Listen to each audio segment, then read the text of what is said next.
Now, we will extend this concept to a system called as electric dipole, right? So, this electric dipole is something similar to what you have learned in your chemistry chapter named chemical bonding. There you would have seen no bond moment and all those things. It's something similar. Only thing is we are going to see the mathematical part behind it.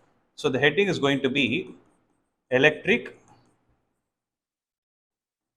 dipole, right? So here, what I mean by electric dipole is very simple. So here, electric obviously refers to charges, di refers to two, and this pole refers to polarity. So if at all you are able to define a system which has a positive and a negative charge, in the sense the nature of the charges are opposite, but if the magnitude of the charges is same, meaning if the magnitude of the positive charge is q, the magnitude of the negative charge is also going to be q only. If at all we are able to define this kind of a system where these two charges are separated by a very small distance. When I say very small distance, the distance is generally measured in terms of angstrom or nanometer. Angstrom is 10 sorry angstrom is 10 power minus 10 meter. Nanometer is 10 power minus 9 meter. So generally the distance of separation between the charges will be that small, because whatever things you are discussing here is applicable only on a molecular level. It's on a very small size. Are you able to understand? So generally the distance between the charges is written as 2a, where this distance is very small, right? So consolidating everything, let's give a definition to what this electric dipole is. So what is it? It is a system of what? System of how many charges? Two charges of equal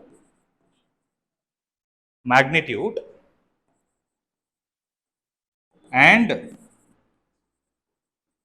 opposite nature, right? System of two charges of equal magnitude and opposite nature separated by a very small distance, right? Which are separated by a very small distance. When I say small distance, it is generally in terms of angstrom or nanometer, right? So this is what is called as an electric dipole. This is how you represent it diagrammatically, right? I hope it is clear. Okay. So the next question is, for this kind of a system, what are all the mathematical parameters that we can define, right? So when I'm talking about this kind of a charge distribution, there should be some significance of it. It is going to have some application somewhere else. So for that, we need to consolidate and collect as much information as possible related to the system. So first is we understood the definition. Okay, if this is going to be the case, then can we define something called as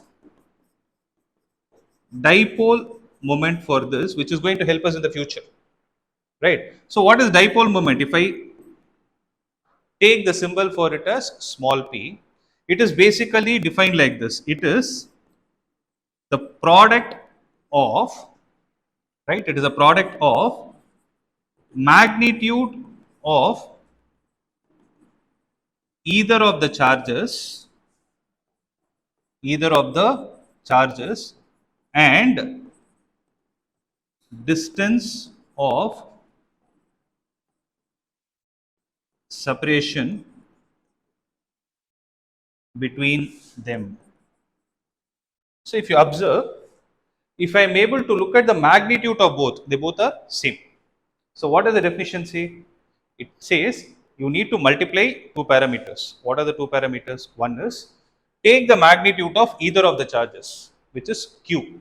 You don't take both of them together. No.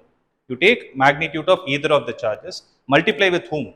Multiply with the distance of separation between them, which is going to be 2 into a. So If you are able to write this q into 2a, then this mathematical parameter is what is called as dipole moment. I hope it is clear. Right? This is given a name dipole moment. There is no derivation as such. There's just a definition. Means I have this kind of a system. Can I define something between them? So if I have to give you a similarity, it is something like momentum also.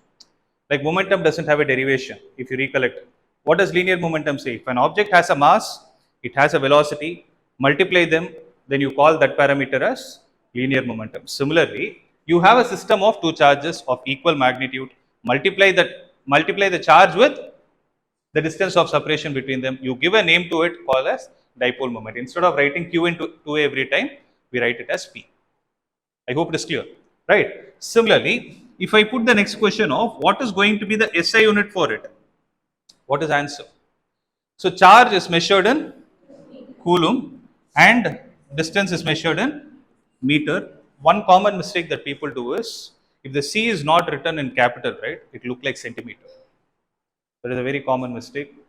Without your knowledge, you might do it. So always make sure that you write C in capital. For this one alone, what I would suggest is you can use a hyphen also between them so that you're clear with what you're writing. Are you able to understand? It is coulomb meter, not centimeter. The next question that we are supposed to ask is this physical quantity q into 2a, which is called as the dipole moment, is it a scalar or a vector quantity? And the answer to that is it is a vector quantity. So dipole moment is a vector quantity. So when I say it is a vector, it is my job to define the direction as well. So if you see, the dipole moment is always directed from the negative charge towards the positive charge. So this is going to be the direction of dipole moment along the line joining them, right? So P stands for the symbol of dipole moment, cap stands for the direction. Are you able to understand what I'm trying to say? So where is it directed from? It is from the negative to the positive charge. So I can make a note here. It is always directed from negative to the positive charge.